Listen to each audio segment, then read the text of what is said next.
예, 달리는 토끼입니다. 구독자분이 7극, 제가 게시물에 매일 올리는, 매일은 아니죠. 시간 날 때마다 올리려고 노력하는 7극에 대해서 그 책이 무슨 책이냐고 물어보시는 분이 계셔가지고, 한번 7극, 이 책을 올리는 거를 영상을 이렇게 찍은 적이 없어갖고, 글로만 하니까 잘 모르시는 분들이 혹시나 계시니까, 천주교 다니시는 분들은 잘 많이 들어보셨겠지만, 제 구독자 중에서 천주교인 분들이 아닌 분들도 많이 계시니까, 이 책의 책이 도대체 뭐냐. 그럼 일단 저자와 그 소개글을 한번 봐야 되겠죠? 그래서 한번 영상을 찍어 봅니다. 7극. 마음을 다스리는 7가지 성찰이라는 글이고요. 우리나라 한양대 국어국문학과 교수 정민 교수님이 옮기셨고, 저자는 판토하라는 신부님이죠. 가톨릭. 서양의 천주교와 동양의 유학이 만나 탄생한 인생 수양서라는 이제 개념이고요. 훌륭한 이치와 오묘한 뜻으로 눈과 마음을 깨우다. 18세기 조선 지식인들의 사랑을 받으며 서학 열풍을 일으킨 7극을 우리 시대 대표 고전학자 정민 교수의 번역과 해설로 만난다. 교만, 질투, 탐욕, 분노, 식탐, 음란, 나태, 인간을 둘러싼 7가지 병든 마음과 이를 치유하는 겸손, 사랑, 관용, 인내, 절제, 정결, 근면의 7가지 처방, 아리스토텔레스, 소크라테스, 세네카, 아우구스티노, 프란치스코 등 서양 성인들의 잠언부터 성경, 이솝 우화, 유가 경전과 중국 고전까지 동서양을 가로지르며 다양한 일화와 예시로 풀어내 천주교 신앙이 동양 사회에 스며드는데 결정적 역할을 한 책입니다. 한마디로 교만은 겸손으로, 질투는 사랑으로, 탐욕은 관용으로, 분노는 인내로, 식탐은 절제로, 음란은 정결로, 나태는 근면의 방법으로 살아가자는 뜻인 것 같습니다. 이제 판토하 한번 누군가 한번 볼게요. 판토하, 스페인 선교사로 중국 이름은 방적아, 자는 순양이다.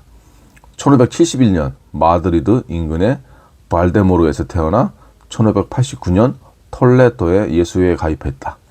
27세 때인 1596년 동방선교회의 꿈을 안고 리스본을 떠나 인도 마카오를 거쳐 1601년 북경에 도착했다. 명나라 신정을 알현한 후 자주 궁중에 들어가 악사들에게 음악을 가르치며 국내 관인이나 시종들과 친교를 맺었다. 1616년 중국의 천주교에 대한 첫 공식 박해로 기록되는 남경교난이 일어나면서 마카오로 추방당한 후 그곳에서 1618년 47세의 나이로 병사했다. 판토하는 탁월한 중국어 문장 능력과 식견으로 여러 편의 한문으로 된 저술을 남겼는데 그중 1614년에 집필한 7극을 통해 위대한 사학가라는 평가를 받았다. 이솝 우화뿐만 아니라 성경과 서양 철학자, 현인, 교부, 성인들의 어록을 소개함으로써 서구 문화에 대한 중국인의 이해도를 높이고 거부감을 없애 천주교 신앙이 자연스럽게 스며드는데 큰 역할을 했다.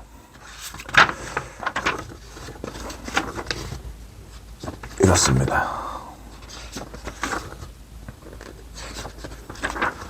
그러면 정민 교수가 이거를 해석하면서 남긴 글을 한번 볼까요? 옹기니의 말. 7극은 정민 교수의 말입니다. 7극은 1614년 스페인 선교사 판토하가 북경에서 한문으로 펴낸 천주교 수양서다. 인간의 삶을 애워싼 7가지 최종에 맞서 최종적인 승리를 거두는 처방을 담았다는 뜻이다. 최종. 이 책과의 만남은 우연이었다. 다산 정약용의 천주교 관련 사실을 들여다보다가 뜻밖의 이 책이 조선조 지식인들에게 널리 읽혔고 그 영향과 파급력이 상당했음을 알았다. 궁금해서 원문을 구해 펼쳐보고 깜짝 놀랐다. 다산이 제자들에게 준 가르침 중에서 또 불쑥불쑥 이 책 속에 있는 구절들이 튀어나오는 것이 아닌가. 무엇보다 잠언풍으로 이어지는 조곤조곤한 가르침이 마음에 쏙쏙 스며들었다.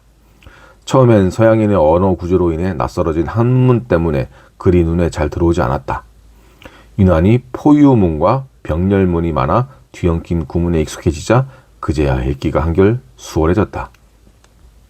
책은 분량이 상당하다. 한자로 총 82,590자, 논어의 7배, 맹자의 2.7배나 된다.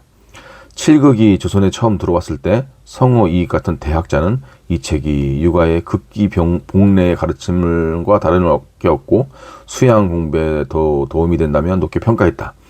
큰 스승의 이 같은 인가가 있자 그의 후학들이 뒤를 따랐고 이후 칠극은 18세기 조선 지식인들이 천주학과 접속하는 유력한 통로구시를 했다. 18세기 후반 조선의 천주학이 들어오는 바탕에는 이전 시기부터 들어와 꾸준히 읽혀온 이 책의 영향이 무엇보다 컸다. 천주시리, 성세취여 등 다른 천주교 교리 서적들이 제목을 놓고 설명을 더하는 논설문 형식을 취하고 있는데 반해 판토와의 칠극은 논어나 맹자 등 육아 경전의 어록체 저작 형식을 빌려와 간행 직후부터 중국 사대부들의 격찬을 받았다. 다만 논어나 맹자 같은 책이 주제별 갈래에 따라 조리를 갖춰 제시하지 않고 어록을 순서 없이 나열한 데 비해 이 책 칠극은 인간이 범하기 쉬운 7가지 죄의 종을 극복하는 단계를 체계적으로 정리한 편집의 탁월성으로 중국인들의 이목을 더 끌었다. 일종의 갈래별 분류에 이은 집중, 심화 학습의 효과를 노린 구성으로 서양인의 연역적 사유에 바탕을 둔 체계적 지식 전달 방식이 이전의 경전 독서에서 경험해본 적 없는 참신함을 안겨줬던 듯하다. 판토아는 아우구스티노, 그레고리오, 베르나르도 등 서양 중세의 교부 철학자를 비롯해 세네카와 아리스토텔레스, 디오게네스 같은 수많은 그리스 철학자와 중세 성인들의 숱한 잠언과 일화를 잇따라 소개하는 한편 중간중간 중국 경전에서 예시를 끌어와 독서의 친밀도를 높였다. 그리고 성경 인용을 계속 곁들여 은연중 천주교의 교리의 거부감을 줄이는 장치를 마련했다. 그냥 읽으면 교리 전파를 위한 서적이기보다는 서양인의 수양론 같은 느낌을 준다. 그러면서 은연중에 천주교의 세계로 끌어들이는 강력한 흡입력이 있다. 중간중간 주제를 잠깐 벗어나 불교의 윤회설과 인과응보설을 집중적으로 비판하고 천당 지옥설을 의도적으로 소개하는 등 드러나지 않게 천주교의 교리를 전당하려는 전략적 배치를 보여주기도 한다. 책의 내용은 현대인이 일반적인 수양서로 읽더라도 큰 깨달음을 주기에 충분하다. 인간은 어떻게 살아야 하는가? 죄악은 우리의 삶을 어떻게 해치는가? 바른 삶의 길은 어디에 있는가? 삶은 왜 고통스럽고 이 고통에서 우리는 어떻게 벗어날 수 있는가? 우매를 버리고 지혜의 삶을 살려면 어찌해야 하는가 등등 종교의 아우라를 떠나서도 충분히 설득력 있고 공감이 가는 보배로운 내용들이 책 전체에 가득하다. 각종 판본을 찾고 기존에 나온 이종의 번역도 참고했다.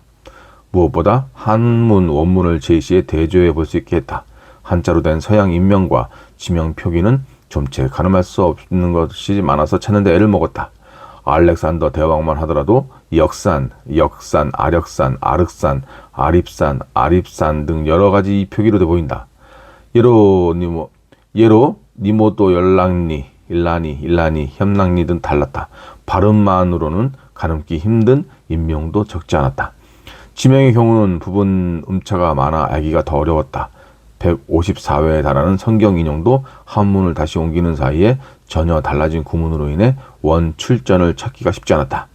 기존 번역서의 도움을 받는 한편으로 잘못되거나 찾지 못한 것을 모두 바로잡았다. 코로나19가 지구촌을 강타한 동안 외부와 접촉을 끊고 이 책과 오롯이 접촉할 수 있었다. 번역 과정에서 역자 또한 수많은 정화와 성찰의 순간을 공유할 수 있었던 것은 특별한 체험이었다.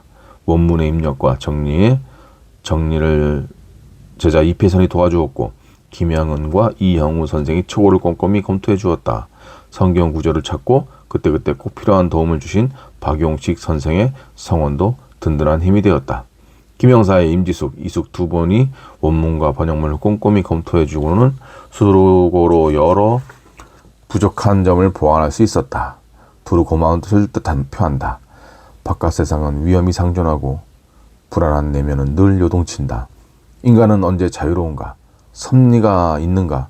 바른 삶의 자리를 꿈꾸는 사람들에게 이 책을 선물한다. 2021년 정민 쓰다. 일단은 이렇습니다. 아유, 이 칠극에 대해서 한번 이 영상을 보시면 이제 다들 이해하셨을 거라 믿습니다. 칠극 날마다 이제 시간 날 때마다 게시물에 올리고 있으니까 한 번씩 보시고, 그 옛날 250년 전에 이 땅에 이 진보적 지식인들이 어떻게 칠극을 통하여 깨달음을 얻고 또 천주교를 또 카톨릭이죠. 그때는 카톨릭을 또 이렇게 체화해서 받아들이게 됐는지를 한번 느껴보시기 바랍니다. 감사합니다. 샬롬.